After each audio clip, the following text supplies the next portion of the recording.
It's the weekend and you have financial questions that need answering.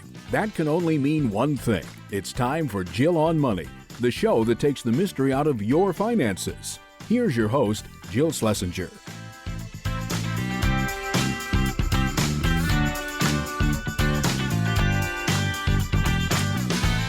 Welcome, welcome. It's the Jill on Money show, and we are here trying to help you take the next best step in your financial journey. The way that we do that is we ask for a little help from you, our friends, our community. All you need to do is go to jillonmoney.com and you click the Contact Us button. Now, when that button creates a form, you fill out the form, and at the end, there's a little box. It says, would you be willing to come on the air live with us? And if the answer is yes, then Mark will do the rest. And I really encourage you guys to do this because when we have you on the line with us, we can ask follow-up questions. We can hear some nuance. We can kind of get a little bit beneath the original question. And I think that's really valuable. So just make the leap. It's not so scary. Really, it isn't. I promise. We're very nice. Let's start with Kelly in Pennsylvania. Hello, Kelly. Welcome to the program. How are you? I'm doing okay. Thank you so much for having me. Tell me, what can we do for you today? So I am 53 years old, about to be 54, but let's not go there. Let's not. It's okay. I still have a month. So, I just panic about being ready to retire and my alignment to retire. Mm-hmm. And should I be doing something else and putting what I do have other places and my relationship with money, like you, a lot of people say it's not a healthy one. So since listening to your podcast, I am trying to be much more responsible and learn everything that I did not want to know. All right. Well, here you are. And we're going to do it nice and easy together. Okay. Mm-hmm. So, Kelly, do you work currently? I do. And how much do you earn? So my base annual salary is $280,000. Wow. That's a lot. Okay. Good for you. Do you get a bonus as well? I do. It's been a little sketchy since the pandemic started, but I have the target of $50,000. That's great. And are you partnered or single? I am single. I married young, divorced young, and I never remarried. So you're 54, you make a bunch of money, you live in Pennsylvania. Do you put money into a retirement account? I do. I'm a little late to the game, Jill. I really worked my way up through a mailroom, a nursing mailroom. So I really didn't always make, this kind of income, only in the last 10 years. That's awesome. So probably doubled it within the last 5. And I had a lot of catch up. I was in a lot of credit card debt, and I didn't always make that. I lived paycheck to paycheck for most of my life. Paycheck to paycheck to 280 grand is no. serious. I mean, like for the, up till about, 8 years ago. I mean, I know, but still, like the fact that you've done that, it's amazing. Okay, so let's keep going. All right, so I do. So I am. I in an effort to catch up, I work for a company. I have 401k. I max that out, and they do a 4% match. Today, I have $400,000 in that account. And that's awesome. Okay, and then my previous job, I had a 403B that I rolled over into an IRA, and there's $200,000 in that. Okay, great. And that sits at Northwestern, and I do have a financial advisor, and I don't know what my fees are. I know you were going to ask me that. I don't, but I emailed them, but I haven't heard back from them yet. The 401k with work, you said you're maxing it out. Are you maxing it out so you could put in, theoretically, this year in the 401k, $20,500, that's the statutory limit, plus because you're over the age of 50, you can put $6,500 into that. Is that what you're doing? That's what I'm doing. Perfect. Okay. And you're saying and you're doing that as a Roth, or are you doing that as traditional? The $6,500 is separate in the account as a Roth. Okay, great. And then the $20,000 is the pre-tax. Okay, great. Correct. So you're putting a lot of money away, which is great. Those are the retirement accounts, the 400 and the 200. What about non-retirement accounts? Any emergency reserve? Okay, this is where I'm going to get in trouble. All right. I did get an emergency reserve, and I was so proud of myself. And I will say this: once you start seeing that grow, I have an issue with spending money, but I had less of an issue once saw that I was able to see that grow. But then the pandemic happened, and then the bonus and distributions went away. And so I was just starting a kitchen renovation. So I spent my rainy day money on the kitchen. So I'm rebuilding that, and I have about $16,000 there. Okay. See, that wasn't bad. See, I just listened without judgment. See how. Can we talk a little bit about you have a house? So let's talk a little bit about what's going on with the house. So I have a 30-year mortgage with an interest rate at 4.125. I paid $380. The balance is $235. Wait a second. What's the house worth, you think? Well, I mean, in this, people have offered me $650 as a. Get out of here! Yeah. Really? Like knock, knock, knock. Here you go. Yeah, the house across the street sold 2 years ago for $500. Wow. Right. All right. So it's on a private lane. I have a little bit of land. Okay, so $650, a 30-year mortgage, outstanding balance about $235,000 at 4.125%, right? Yes. Okay. What else? Is there something else that you were about to say? I'm sorry, I interrupted you. Sorry. This is the really bad part. I have a HELOC, and the balance on that, I took out a line of credit. I had a unexpected tragedy, and I took out a line of credit for a couple things, and that's $77,000. And right now, it's a variable, so I'm worried about that right now because of what's going on in our country. And it's currently at 3.7%. All right, let's not go nuts yet. Not terrible. Not terrible. Okay, so. Oh, I have one other thing. What? Tell me. I have a pension. I have a pension that I will get from my first nursing job, and then they did away with the program. But I will get a month, $134.50 a month. And I used to say, well, at least that'll be my gas money, but today maybe not. Not right. But at least it's martini money. So. All right. I mean, that seems fine to me. I mean, you could that's your weekly drinking budget. There you go. Whether it's coffee or martinis. Okay. Yes. So how much, how do you look at your work life? Like, do you say, I'm going to do this as long as I can? Do you like it? You said you're in healthcare, so you're a nurse, and I think that's a tough job right now, and certainly the last couple of years. So what do you hope? You hope to work until when? I can't imagine myself never not working. I'm a little crazy that way. I need to be productive. However, I am an executive now. I have I went back. I have a couple master's degrees, and I've worked my way up through management. And I'm the CEO of a small hospital, and then I also function as a vice president for 2 small surgical centers. We'll get back to our conversation with Kelly in just a minute. During the break, why don't you head on over to JillOnMoney.com and just bookmark the website. That way, whenever you have a financial question, boom, it's right there for you. JillOnMoney.com. Click the Contact Us button. We'll be right back.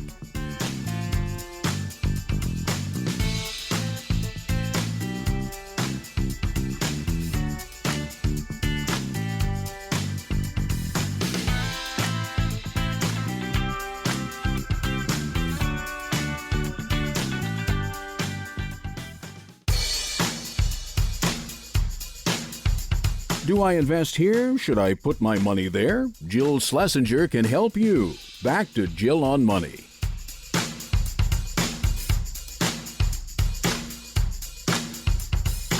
You're back. It's Jill on Money. This is the program that takes the mystery out of your financial life. And, I know that many of you are totally spooked about all the volatility that we've seen in the marketplace. It is scary, and it can upend plans. Not always, but it can.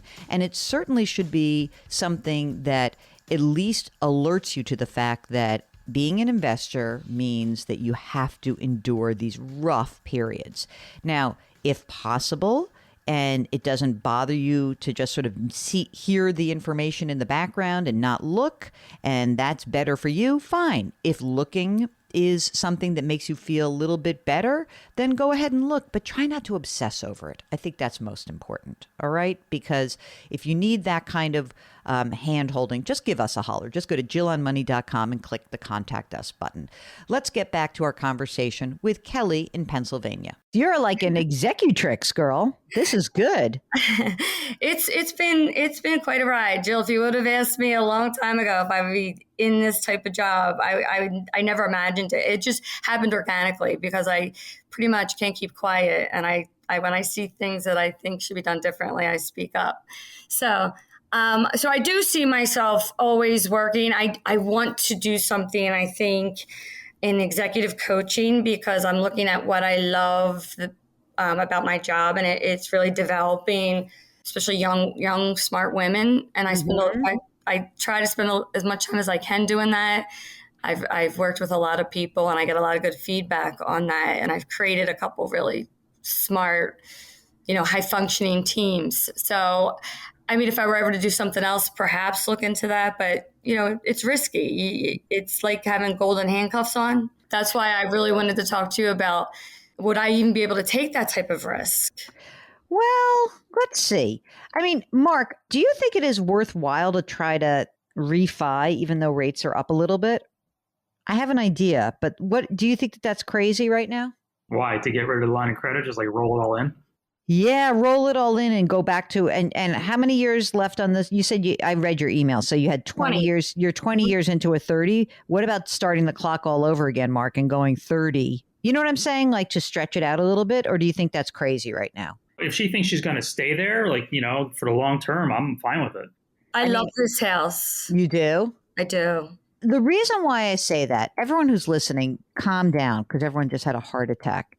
It sounds to me like you've gotten back on your feet, and I'd love for you to have some cash flow that would allow you to build up your emergency reserve fund and keep putting their money away, like in your retirement account. But ideally, I want you to start building up outside of retirement and having, maybe a brokerage account eventually, and really be able to have some more flexibility. Because if you do want to do something different and you do want to sort of have the permission to do that, you need some money outside of these retirement accounts. And the value of the house is up. Mortgage rates are up. So it sucks that I'm going to have to do this right this second, but you've got income.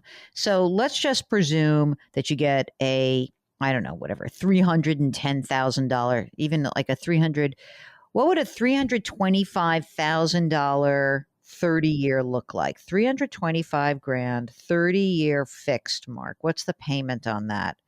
It sort of seems daunting, Kelly, to be like, oh my God, I'm only 53 and I'm going to have 30-year mortgage. But, it's not forever. It's just that I want to try to get your cash flow really set right now while we can. I'm hoping that we can do this and also get a little bit of extra money out and just pop some into your emergency reserve fund. So what's the payment on a $325,000 30-year fixed, Mark? Run it at did you run it at 4.25 maybe? 4.25 is about $1,600 a month. How much are you paying right now? 21. But that's probably because you have taxes are also included in that. Oh, yeah, right, all that. Okay, yeah. I think if you were to have, and what are the taxes? Do you know the taxes on the house? Oh, yeah, they're low. It's about $6,000. Okay. So it may be that just actually doing this will give you some flexibility. So I think you should go out and you can talk to the mortgage lender right now. We can put you in touch with other mortgage people. But if you had a $325,000 30-year fixed rate mortgage on this house, you fix the payment, the home equity line of credit is done, right? It's all done. You don't have to worry about interest rates rising. You don't have to go nuts. Fix this right now. And then your cash flow will be such that you can continue to put money into your retirement account. You can start building up that emergency reserve fund. I think that, honestly, I know you're a very good earner. What I would be hopeful for is you get the bonus in a lump sum usually in a year, in a given year? It's quarterly. Okay. So what I would do is I would take that quarterly bonus and put it in your emergency reserve fund. I mean, you need 50, 60 grand in there. You really need to have that much money in there. We'll put some of the money from the refi in there, but I want you to aim to get 50 or 60 grand in there.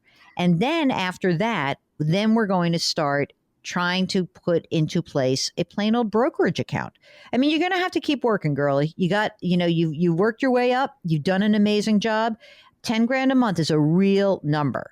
In addition to your $134 a month pension, you'll probably be entitled to a Social Security benefit. Have you looked at your Social Security benefit? What is it? It is $333.25. In your job, do you get health care going forward or not really? I have an HSA. Okay, that's great. Yeah. That's fantastic. So, you have about right now in gross, you would have Social Security and pension of about $3,400 a month. And that means that we've got a gap, right? Because you need $10,000 a month. And so in order to fund that gap, what we need to do is have you save a chunk of moolah. And it's going to take you another 10 years to do that. Or you're going to have to say, if I'm going to do something different later, like if you're this awesome executrix, healthcare professional now, and you want to do something different, then you'd have to be willing to do that for longer or change the $10,000 a month goal. One of those two things. But I think that if you said to yourself, okay, you certainly can work for 10 more years, right? And maybe it's 10 or 12 years and you're going to sock away money. But I think the most urgent thing today is to get rid of this home equity line of credit because it's driving you a little nutty, and fix this.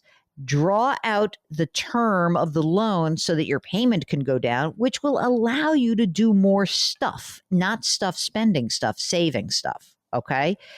I think if you do that, you're going to be on track. I mean, look, you already have 600 grand, which is great, right? It's great. Over the next 10 years, the 600 grand, you're going to keep adding money to it, and there's going to be more money, and it will grow, and it's going to be good. But, we kind of need you to get a couple $1 million so that we can fund this $10,000 a month. A couple million? Yeah, you're going to have it. You already have 6. Mark, what's 600,000? Let's do a future value. Do 600,000 for 12 more years. Saving how much? Let's save. She's saving 20. She's 27. So let's say 30. It's about 1.7 conservatively. See that, dude? 1.7. Okay. That would be good. I'd be good there. That's my number. You'd be pretty darn good. I mean, it's not perfect. Yeah. Okay. It's not perfect, but it's good. And you'll be able to do more because you will see that as you start, you'll be able to make more and you'll start putting money away, and it'll be better than I think the 30 grand a year. I'm just being conservative. Okay. All right. Does it sound okay? Yes. You're in a lot better shape than you think you are. You really are. I mean, you're making a ton of money. You're a huge professional. You're knocking it out of the park. You got on your feet. It sounds like you had some bad stuff happen to you in your life, and you've got the opportunity to do it. So you're making the really proactive change that needs to be made, and you're taking control of it. And thank God you have the means. I mean, if you were an orderly and you were making $48,000 a year, it would be a different story, right? You've got the opportunity to make a big change in your life. If you, like Kelly, are feeling a little panicky and you want us to soothe your raw nerves, give us a holler. Go to JillOnMoney.com, click the Contact Us button. Don't forget to let us know if you're willing to come on the air. That's important. Okay, Jill on Money will be right back.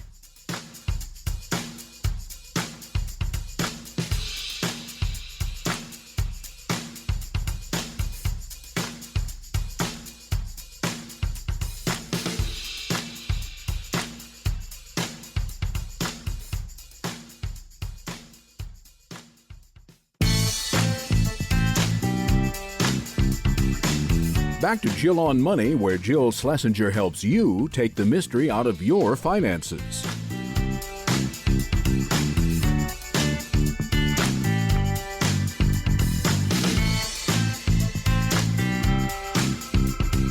You're back. It's Jill on Money.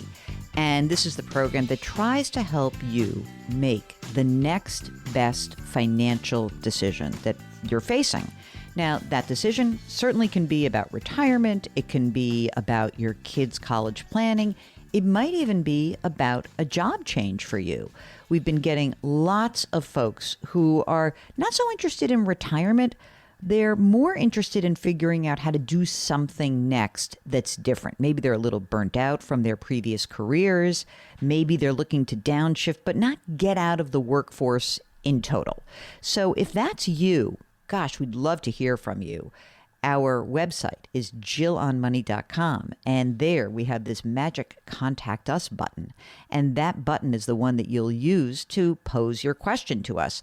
Give us lots of details, and do let us know if you'd be willing to come on the air, because it's so much more fun when you come on the air. Right now, I guess this is the hour of Pennsylvania, because we started with Kelly. We are talking to Tony from Pennsylvania. Tony, what can I do to help you out? Well, I wrote in because I am about 56. I'm a widower, daughter who's 16. My wife died about 7 or so years ago. I'm interested thinking about retiring in a few years, and I'm just curious. I had some questions about paying for my daughter's college tuition. Do I need long-term care? A few other things, and also if I do retire, how do I figure out health insurance between retirement and Medicare? Those are all good questions. I'm so sorry about your loss, and it doesn't matter whether it's 7 years ago or 7 days ago. I know these things stay with us, so I'm very sorry about that. So tell us a little bit more about your financial life. How much do you earn right now? About $100,000. And is your daughter in public or private school? Private school. How much is that setting you back? About $8,000 per year as a Catholic school. You know what I love about Catholic school, even though I am a nice Jewish girl, I always really thought it was the coolest thing would be to wear a uniform, because I was like, then you don't have to think about what you're wearing. You just throw that little kilty thing on, or that skirt or whatever you're wearing, and like, you're done. I could really get into that. I was not a good kid to have to make decisions like that in the morning. As a result, I wore blue jeans and a T-shirt every single day of school, probably for 12 years. Okay. So on your $100,000 a year, do you make retirement contributions? I do. I do not have access to a Roth 403B, just the traditional. I had been putting in, since I turned 50, the max, and before that too. But a few years ago, I decided I wanted to put down less and save more to do some things, travel and things with my daughter.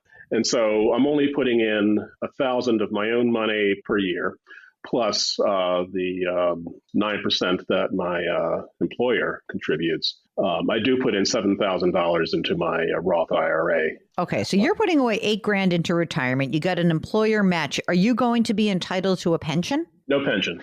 No. Okay. How much money is in the 403B? In the 403B, about $1.2 million. Holy crap. That's a lot of money. Wow. Okay. How much is in the Roth? In the Roth, it's $560,000. My goodness. You got a lot of money saved, man. Yeah, my wife and I lived as like grad students for several years. Do you own your home? Yes. How much would you say it's worth approximately? Zillow, I looked at this, says about $300,000, I think. Do you have a mortgage that's outstanding? Yes. It's 3 3/8 is the interest rate. And I will admit I waited to send my thing in to you until I owe $1,900 left on it. What do you mean? You literally have just $1,900 left? Yes. That's hysterical. Okay. How much money do you have in cash? In cash, in my credit union, about $17,000. Do you have any non-retirement assets? I have, about $36,000 in a taxable at Fidelity. And I also have my wife's, I inherited her 403B, which is currently worth about $960,000. Any money saved for the kiddos' college? Yeah, $180,000 right now. 529 or non or in some a, other? in a 529. Do we think that your 16-year-old, because now you know exactly, like not exactly, but you kind of have an idea of like what kind of kid she is, public or private, do you think, for college? I think either one. Okay. You're pretty close, and you're used to paying a little bit of money out of pocket. You got plenty of money. So you'll just pay it out of, like, you'll use the 529 plan and then be done. It does help that my college will contribute some money to tuition. It's one of Oh, our you benefits. work at a university yourself? Yes. Yeah. Oh, what do they contribute? If she wanted to go to that school, it'd be free for tuition. She does not. Of course she doesn't. Why would that ever work in your favor? I don't want to go. Then I've grown up there. But yeah, right. But they'll give up to half of whatever. Oh, so you're set. Whether it's, well, they give you half for public or private or either. Up to half, up to whatever, some max for, depending on what my university. Oh, you're good. You're good. Yeah. All right. What are we going to do if you retire? What are we going to do about your health care? Well, if you retire early, and I don't know, are you thinking now? Or are you thinking, like, how long are we doing this for? In terms of retirement, I'm thinking maybe 60, 61. Okay. So 4 or 5 years. So you want to get her through college, essentially, and then retire. Yeah, something like that. Yeah. That's fine. You got plenty of dough. How much money do you spend? Not much. I was thinking about this and thinking that after my mortgage is done, like I could probably.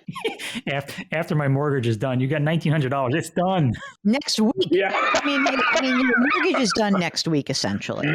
Yeah, in a couple months. Yeah, yeah, right. My take home is about $70-some thousand after everything. Yeah. And I've been paying $18,000 for the mortgage. So we've been living on, I don't know, $55,000 perhaps a year. Dude, you are so set. We'll get back to our conversation with Tony in just a minute. While we're on break, just think about the question you'd like to ask us. Just think about it. We'll be right back.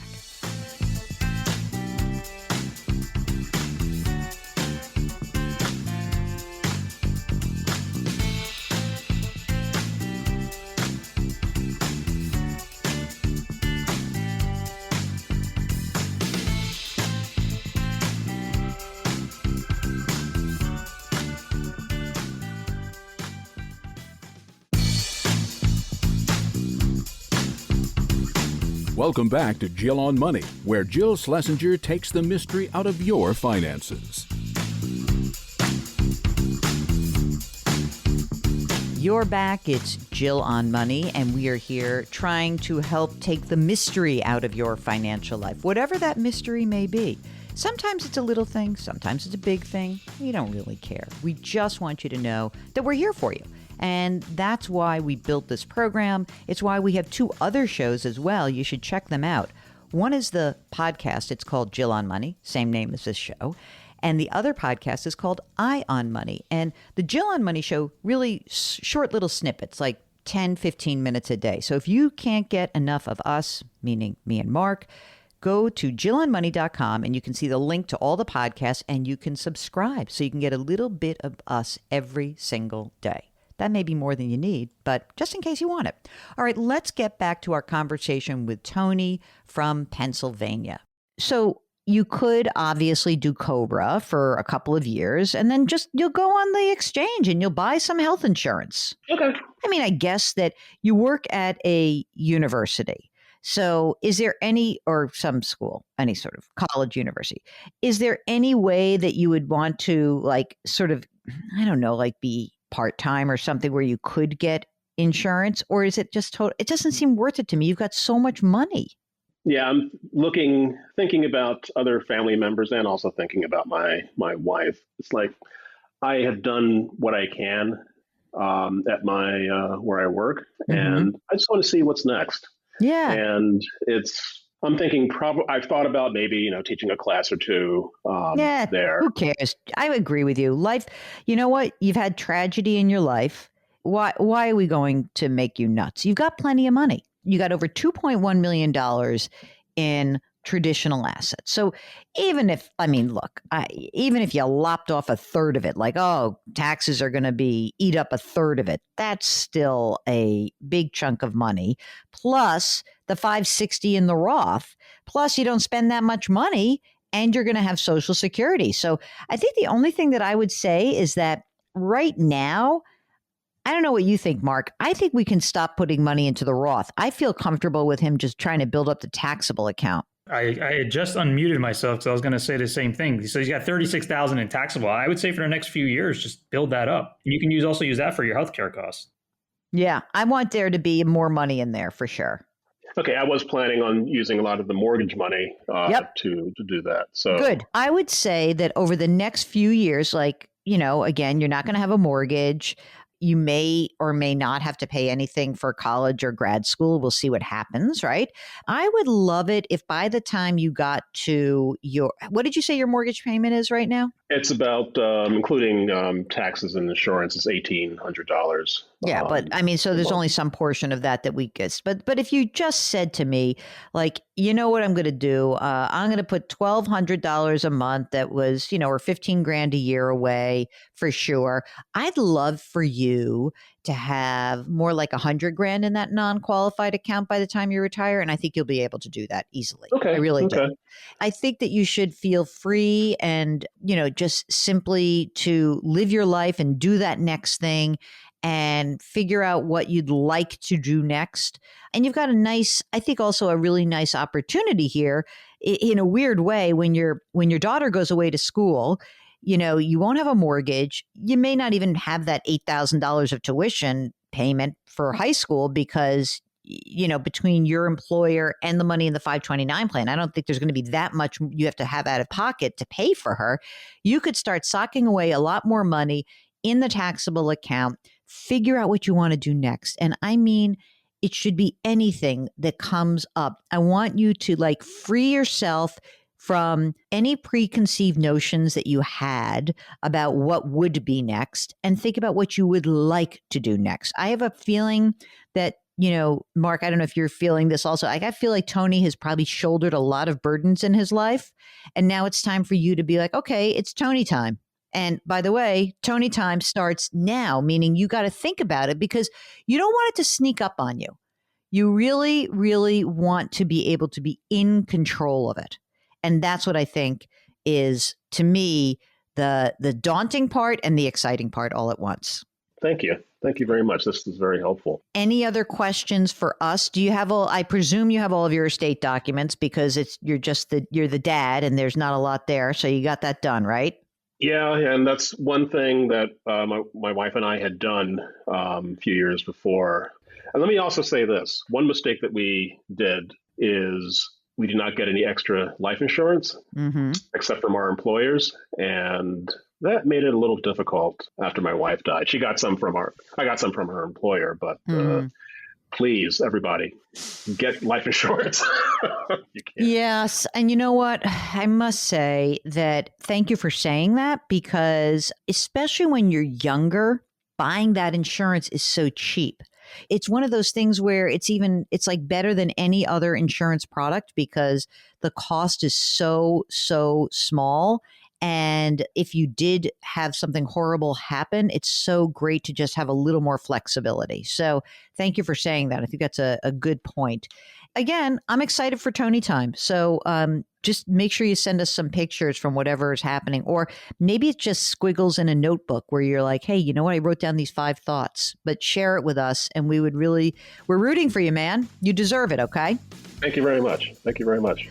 If you, like Tony, just want to talk through some of the elements of your own retirement, we'd love to hear from you. Go to JillOnMoney.com. There, no matter what part of the website you are on, you will see a Contact Us button, and that button will allow you to ask your question. It also wonders whether you would be willing to come on the air live, and I hope you are. We'll be right back.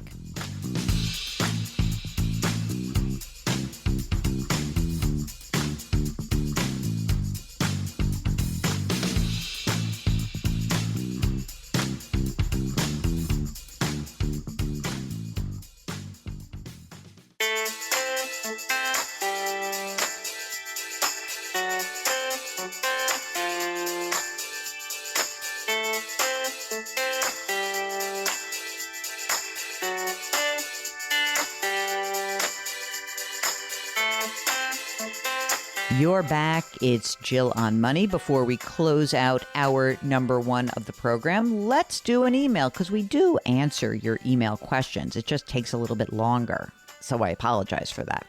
Sam writes, I received an email from Fidelity recommending that I rebalance my portfolio since I hold a position with Fidelity Large Cap Growth Fund, the Contra Fund actually. They sent me a link to a 10-minute, extremely boring and a little over my head podcast about inflation rates, large cap growth, etc. The email states to shift to a value and dividend paying stock fund. Give them a call. I don't use their advisory services, but it sounds like they're trying to sell me something. About 25% of my non-retirement savings is in large cap growth. Should I just stay the course or rebalance like they suggest? That's so funny that they do that. That's weird, actually, and annoying. I hear you. Well, listen, if you've got 25% in large growth and 25% in, say, international and 50% in bonds, then maybe you don't need to rebalance. Maybe you do. I don't know. I'd need to know more about you. But I do think it's odd that they push that podcast on you. And I don't know. It's very strange. I would think that what a smarter move for Fidelity to do, instead of sending you a link to that, would be to say, based on what we see in your portfolio, you have this much in stocks. Is that still where you want to be? You know, that to me makes more sense. But I don't know. This is bizarre. I'm not sure whether it would have been smarter for them to just say, are you comfortable with this? If not, would you like to talk to somebody? That may be a better way to do it. Or just leave you alone, or just prompt you and say, you know, this is your allocation. Is this still what you want? You know, I think making a rebalancing move in the middle of a down market is not always the best thing, but that's just me. Okay, that's the end of hour number one. We'll be back with more of your financial life and money questions. It's Jill on Money. We'll be right back.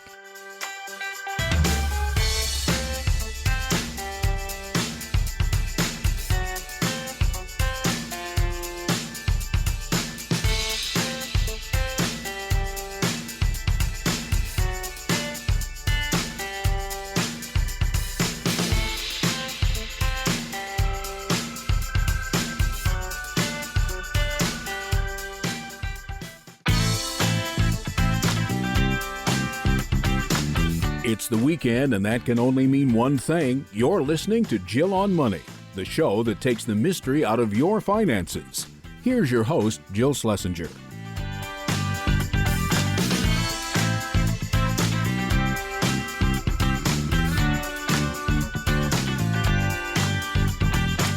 You're back. It's Jill on Money, the second hour, and we are here answering financial questions to begin our second hour. This one's going to go fast, so pay attention, everyone. It's Julie from Minneapolis. Hello, Julie. How can we help you today? Hi, Jill. Yeah, I've been listening to your program for a really long time. And my favorite ones are the sessions when people are asking for your advice and input. Am I ready for retirement, or am I in a good position? So I finally, New Year, I said I'm going to write in and see if I can get on the program. And I just wanted to give you a little bit of background about myself. I have two younger kids getting ready for college.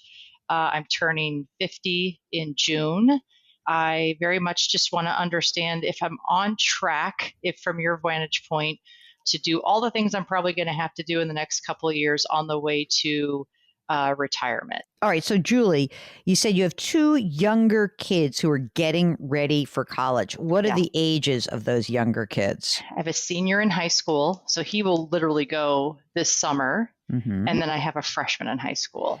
Is the senior in high school going to state school, going to private school? What's going on with that? Yeah, he is actually it is a local private school, but he did a really nice job, and he's gotten some academic scholarships that put him in line with the state school. So, oh, great. I know. And I told my daughter she needs to do the same, or at least be within that range. And we've kind of laid that out in terms of what we think that cost will be. They could surprise us, right? Something could change, but I've got a general state school mindset. And have you put money away for the senior in high school for college? Yes. Okay. And so tell us about that. Let's just, since Yeah. we're starting with them, why Yeah, not? yeah, sure. I've put away. So I think that the overall cost for each of them, and I might be a little bit on the high side. Mm-hmm. Just what I know from here is it's called 100,000, 125 all in per Okay. year. Okay. I've put in over the years. We've got 43,000 and a 529 for my senior. We got a 33,000 in for my freshman. We stopped contributing a bit to that because we started to look at different ways that we would have cash to pay for that. Mm-hmm. It didn't necessarily have to be, in the 529. Can I just go back 1 second? Because you Yeah. said the cost is 100 to 125,000 per year. I'm sorry, total for Okay. all Thank you. four. Thank you. I had a small nervous breakdown in that moment. The 43 and the 33 is the only thing specifically earmarked Yep. for the 529s. Okay, Yep. I got it. Great. You said you're going to be 50 in June. Do you have a spouse? I do.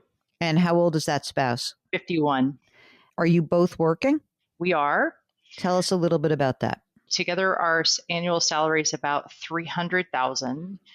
We're saving about 10% a year. We do more than we can when we can. In the money that we have outside of the 529s, we have 1.3 million in a brokerage account. Of that, there's 400,000 in cash, which is part of what we had.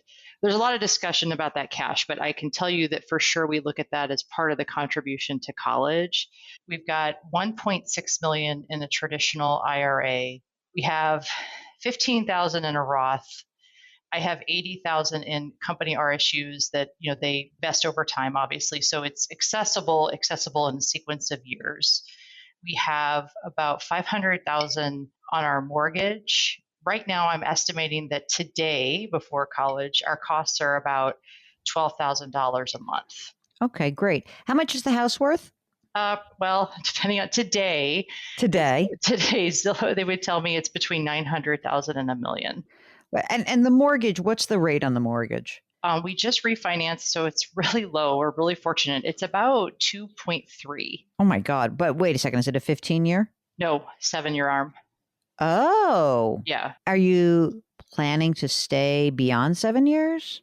It's a good question, and we'll probably have to cross that bridge when we come to it.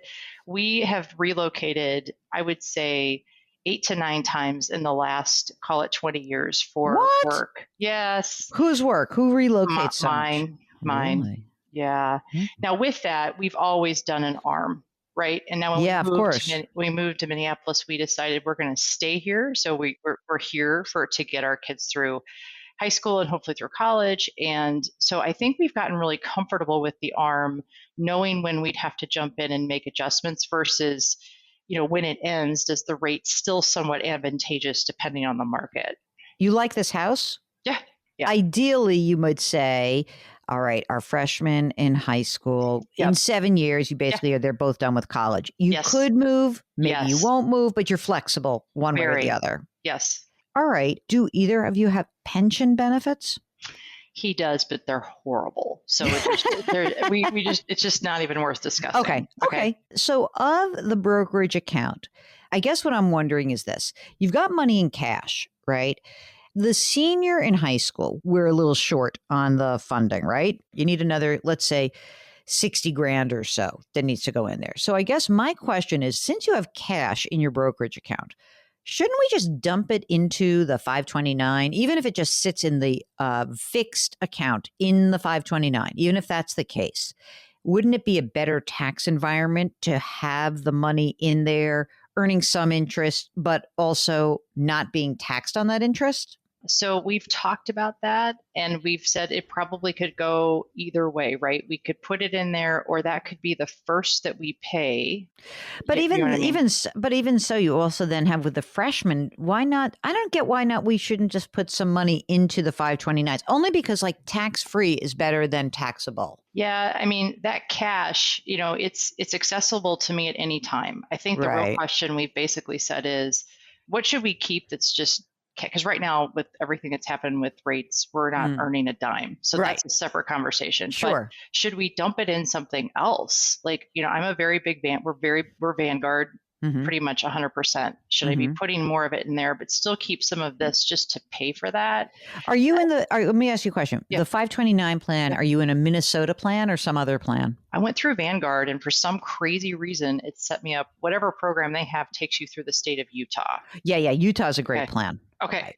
It gets a gold rating from Morningstar, just in case you were wondering. It's strange, though, because the Minnesota plan does have a state income tax deduction. Oh. Well, so what I do for that is every year I put in $1,500. That's the max you can put in Minnesota per child. And so that we have been doing. It's not as if we completely cut it off. I see. It's to your point. Do I completely fill that bucket up there, or do I just pay out of cash and use this, let it run its course, and or however that may look? I know, but it's so weird because for example, I'm in the Utah plan right now, okay? And the stable value fund, I get that it doesn't earn a ton, but it earns like on an annual basis 1.5% with no tax. So if you're having you don't need $400,000 in cash, right? Let's put that aside for a second, okay? We'll get back to our conversation with Julie in just a second. If you have a question about your financial life, just go to jillonmoney.com. That's our website. Everything lives there, all of our content. Click Contact Us, and we would be delighted to help you. We'll be right back.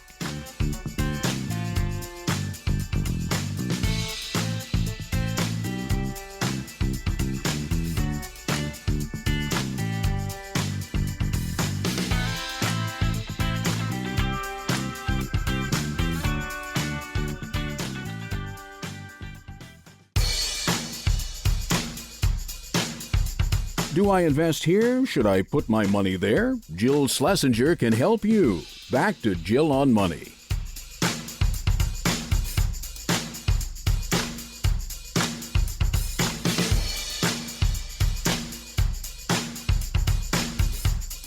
You're back. It's Jill on Money. Let's get back to our conversation with Julie. So now, how are you guys contributing to retirement? Because you guys don't have a 401k, or had you rolled something over? Like, where's all this money coming from? And what about current retirement savings? Yep.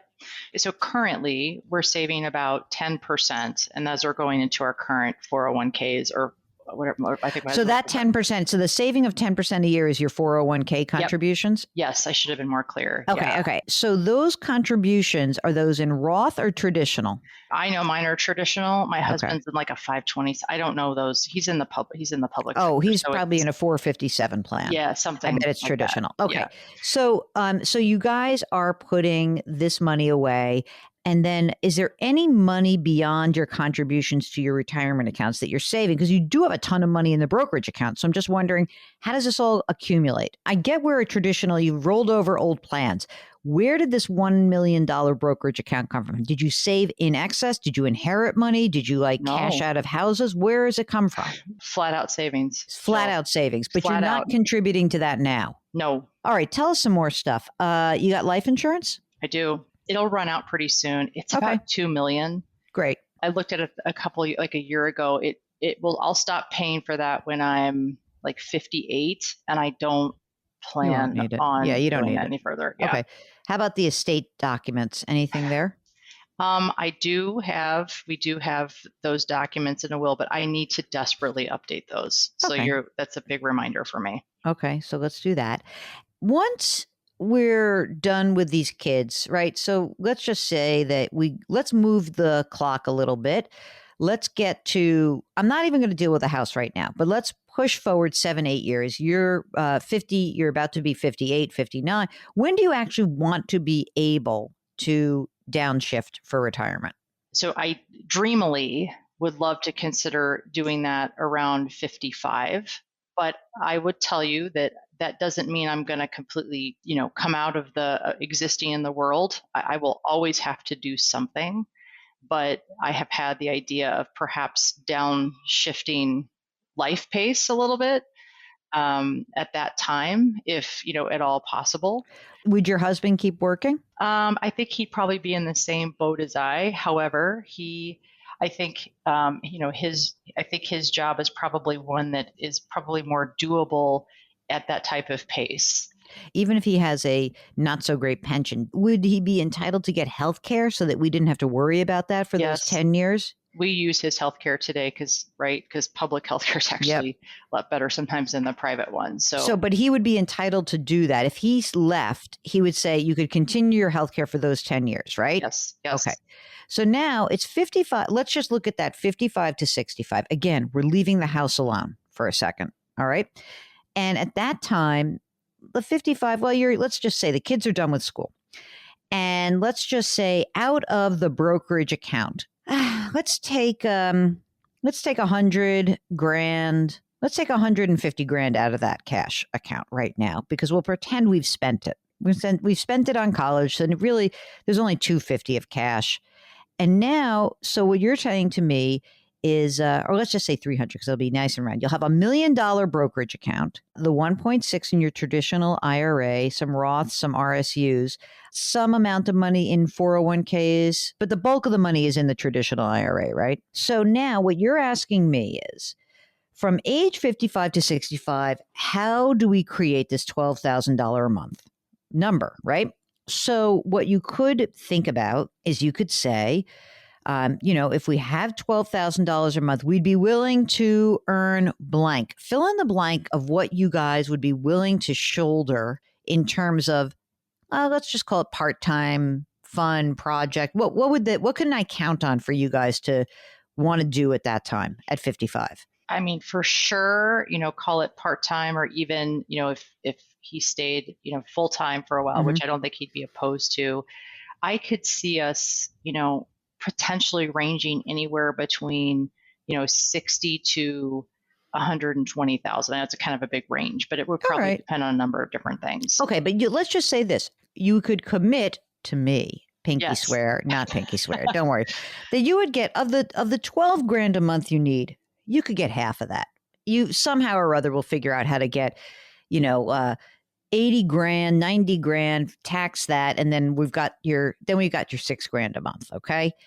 All right. So now what you're asking me is, just so I'm clear, can we generate $6,000 a month from your $1 million portfolio plus your 1.6 million in tradition? Let's call it 2.7 million. Let's just make that the number, just for the heck of it.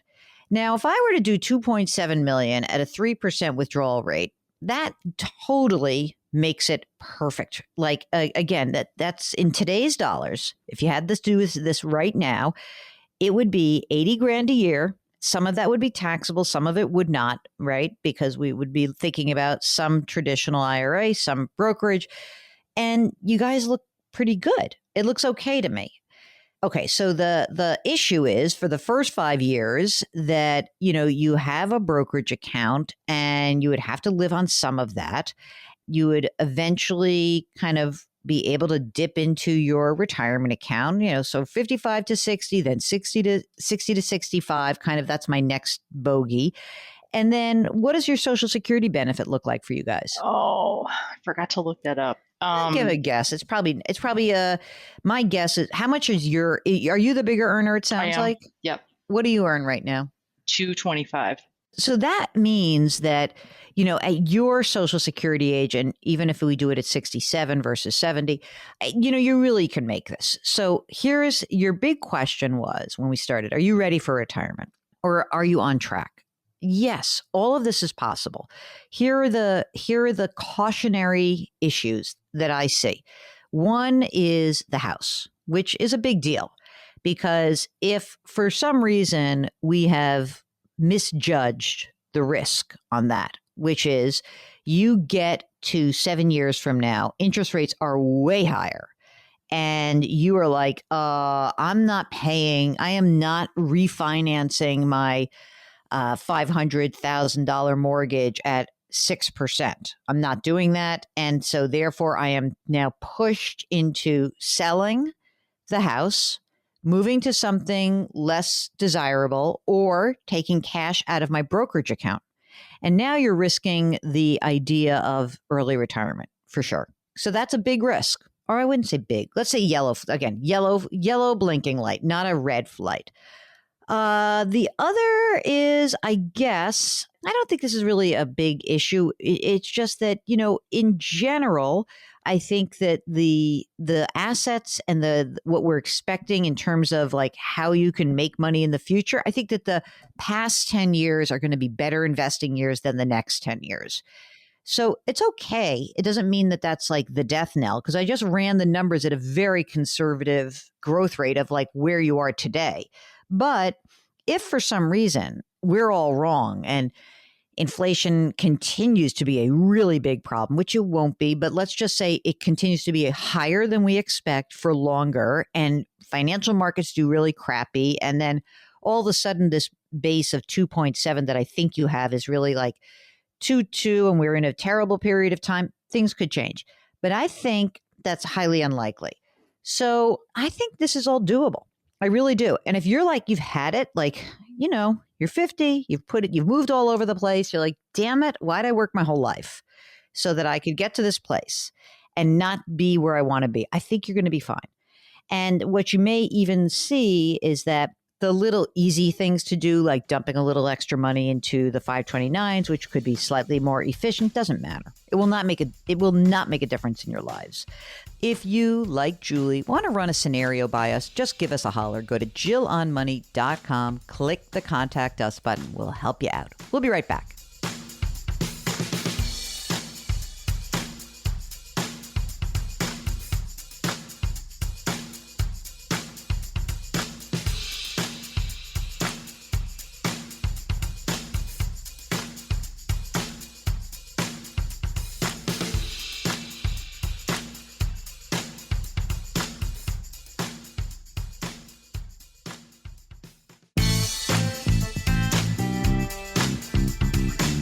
Back to Jill on Money, where Jill Schlesinger helps you take the mystery out of your finances.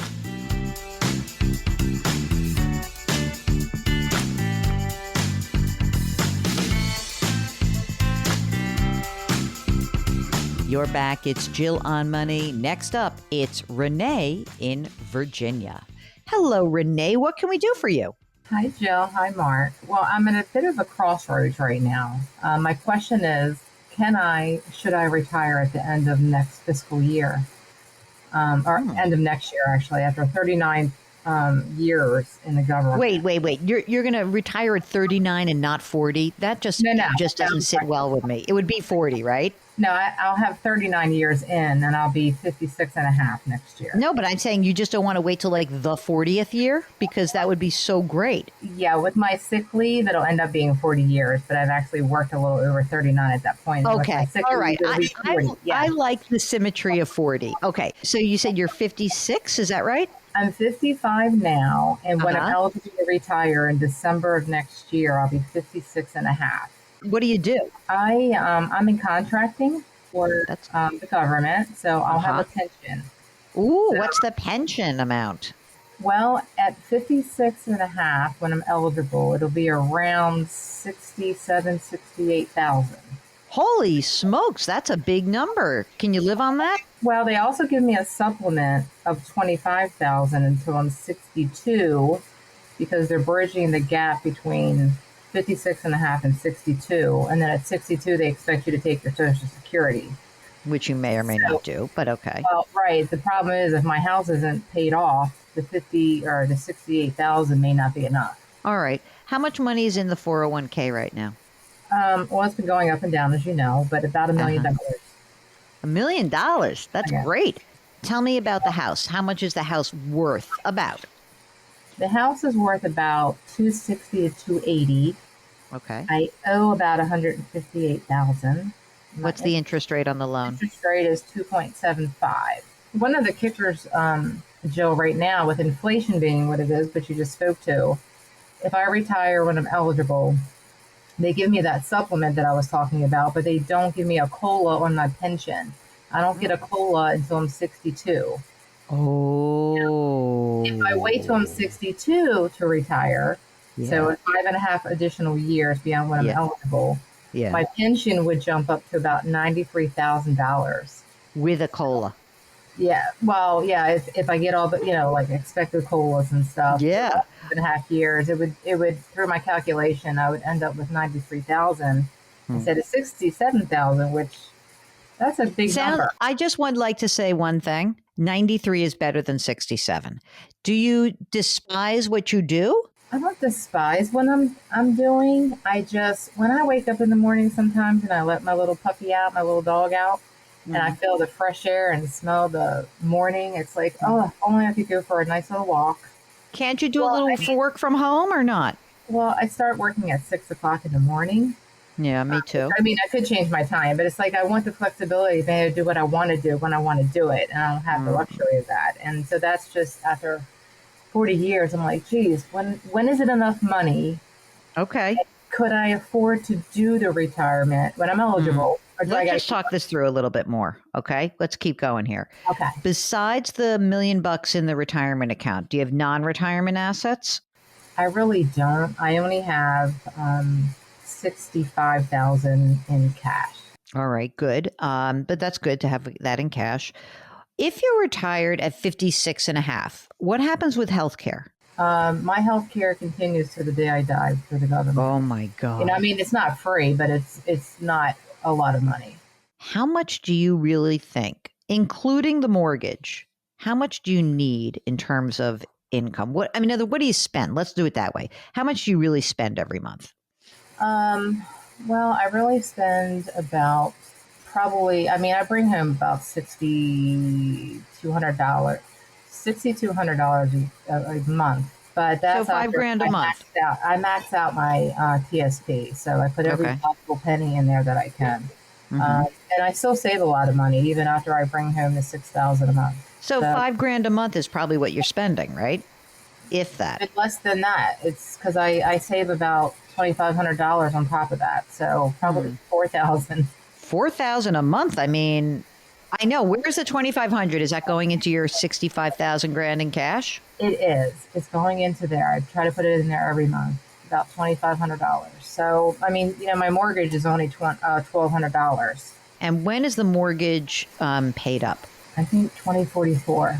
I was paying more on it, but I stopped that after listening to you. But I mean, I could have it paid off when I retired at 56 and a half because I'm saving enough to try to do that. But at the same time, sometimes I think I might want to buy a different house and then I might have a bigger mortgage and that would make me have to keep working. Right. But, what, you don't like your house? I mean, it's a townhouse and it's nice, but I'm starting to have grandchildren and I think I want something bigger to have space for them. But that's a want, not a need. Okay. So you have some kids, they're grown? I have one child and I have my first grandson who's 9 months old. And do they live nearby? Well, they just moved here within the last couple of weeks from Arizona. They lived there for 8 years and now they're living with me temporarily. Oh my God. They buy a house in this crazy market. They're trying to buy a house here now. So maybe you can buy something together. Well, I know my daughter would love that. Oh, really? You wouldn't? That's so funny. It's usually the other way around. The daughter to be like, I don't think so. But she's like, yeah, built-in babysitter. I know. She would love that. She would love that. But I feel like they're only, they're 30 years old. I feel like they need to live a little life before mama lives with them.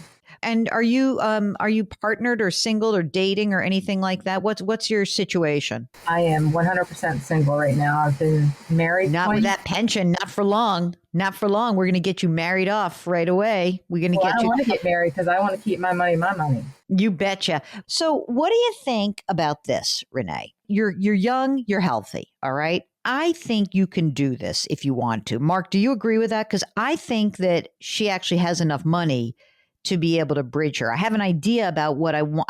What I want you to do, but I don't think this is an unreasonable game plan.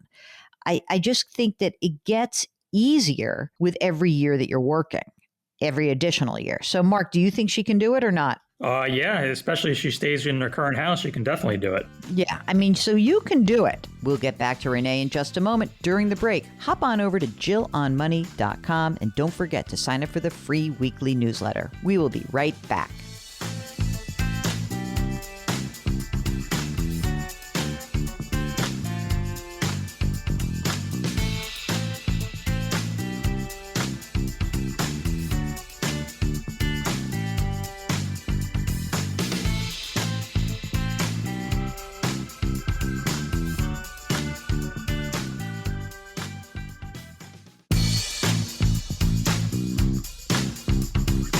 Welcome back to Jill on Money, where Jill Schlesinger takes the mystery out of your finances. You're back. It's Jill on Money. Let's finish up with Renee. Now, you want more options? I'll tell you how you create more options for yourself. You essentially keep working. You could do it year by year. But every year it will get better. You do want to build up the cash account in that non-qualified cash account from 65. You want to keep boosting that, because if you are going to retire somewhat early, we do want you to have some money that's already been taxed that's available to you. Renee, are you doing the catch up to your TSP as well? Yes. Joe, would you stop doing that and maybe put that portion in cash? Yeah, I was thinking about that. So Renee, right now you're putting in 20,000. So for this year, everyone, you can put $20,500 into retirement accounts. And then if you're over the age of 50, you can put an additional $6,500. So that means that Renee is putting away $27,000 a year. And what Mark is suggesting is that maybe because we are contemplating an early retirement, or maybe even a different house, right, that you would max to $20,500, and then the extra money, the catch-up contribution, stop doing it. We'd want you to build up your non-retirement assets to build your liquidity, to give you some options, to give you some choices. I mean, clearly, the very best thing you could do would be to work until you're 62 years old, financially. But that doesn't mean anything. If you really are like, hey, I'm young, I'm healthy, life is good, I want to enjoy it, then maybe you can do this. Working full time for 40 years and going to from 40 years going great guns, waking up at 6 o'clock in the morning and starting, and downshifting to zero is a lot. Are you sure that you can do that? Like, just philosophically, do you think you can really do this? Or do you think you'd want to do something part-time? I feel like I could do it. And then if I wanted to do something, I would. But really, I'm a bit lazy. So I like the idea of not doing much and having options of doing whatever I want for once, Yeah. I just feel like in listening to you, Jill, I've heard you say when people want to retire early, you're like, you're too young, you need to keep working. And if I could make 20 to 25,000 more a year for working 5.5 more years, it's like, am I dumb not to do that? Well, I don't want to say dumb. I just said, I lay it out to you as this. Financially, you're better off. You have more options, but it requires you to work. And it means that when you're waking up at 6 o'clock with a puppy and you take your beautiful walk, you have to get back in, sit behind a desk and do your work. I can't judge for you how bad that is. For me, like this morning, I woke up and I had to bang out like an hour and a half of work from 5:30 to 7 o'clock. And then I had to take the dogs out and I did my thing. And so now I'm sitting down, I'm doing my show. Would it be nice for me to be like, nah, you know what I'd like to do? I would have liked to have been out with the dogs an extra half an hour, not rush back, not have Mark yell at me for being late or say we're going to miss the call or whatever. Like, to not have that stress would be nice. However, I also know myself, and it's not that I'm lazy. I'm also sort of lazy in that, like, I don't love working all the time, but I like options and I like flexibility. So I want you to really be clear that if you do this in a year and a half, obviously we'll know more in the next year and a half, but it does lock you into a different lifestyle, one that you've never lived through, and one that will not create as many options for you. And that's okay. That's fine. Like, that's not a choice that, first of all, I'm such a math head that to me, the 5 years to get all that extra money would be like impossible for me to pass up. What about you, Mark? Would you be able, let's do it with Mark this way. Mark, let's say you were at CBS still. You had to walk into that building every day with all those nut bags. You'd have to grind out 5.5 more years to get a much better pension benefit. Would you be able to do it? Or I could retire now and be okay. That's a very, very easy decision. I would retire. For me, that decision is all about the environment. If it was a place that I actually enjoyed going into and I didn't mind it and I was happy, then I would stay. But knowing the environment, I would retire. There it is for you, Renee. This is about your feelings around this, and and how much you really, really want to be able to have control over and options in the future. So tell me, what are you thinking as we talk about this? What are you nudging towards? Well, I feel good that you think that I can do it with what I have. And so I guess maybe I'll wait and see. I guess I have options, like you said. And even, it's just what 62, the multiplier is 1.1 instead of 1%. So that's why you get so much more. Yeah. But one other question. So if I decide to retire at 56 and a half, and I don't pay off my house, yes, between 62 and 67, when I wait to maybe take Social Security then. And so, but if I have to tap into the million, is that so bad? No. Why would it be bad? That's also another reason to start building up your cash. Yeah, I mean, I want the cash to be built up to help you through early retirement.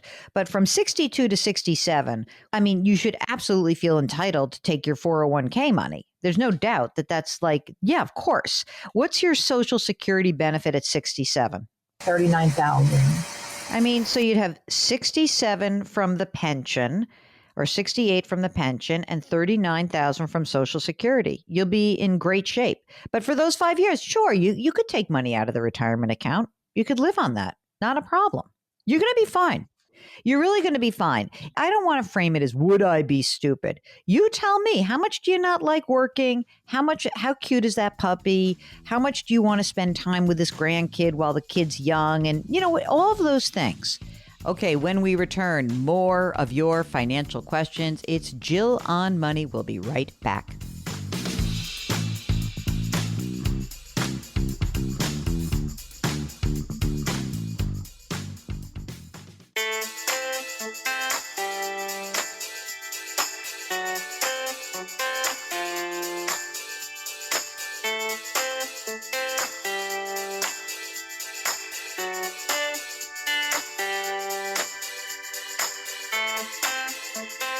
You're back. It's Jill on Money. And before we conclude, let's do an email.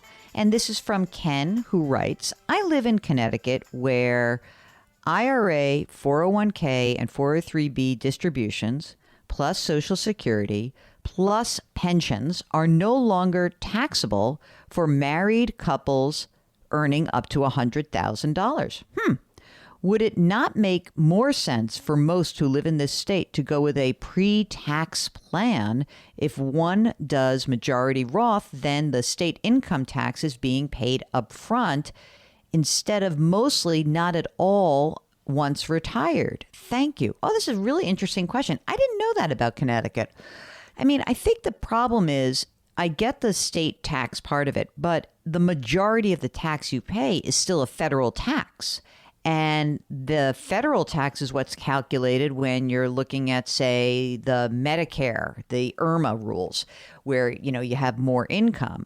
So I guess I want to know more details about your life, but I'm still leaning Roth despite this. But it could be somewhat different. Also, I worry that these state rules change much more frequently when state fortunes go up and down. They do tend to make changes more frequently than with the U.S. tax code. So I'd be very interested in keeping an eye on that as well. Okay, well, that's it. That is the program. And if anything you have heard jogs you and prompts you into thinking about your own financial life differently, we really do encourage you to contact us. Everything that we do here is on our website, jillonmoney.com. So that's where you can reach us with the Contact Us button. That's where you can sign up for the free weekly newsletter. That's where you can subscribe to our podcast. You can watch TV segments that I've done. I mean, I know you want to all weigh in on my hair. Oh, wait, my mother does that. Okay. Our music is composed by Joel Goodman. Mark Talercio is our executive producer, and we encourage you to please do something nice for someone else today. Thank you for listening. We'll talk to you next week.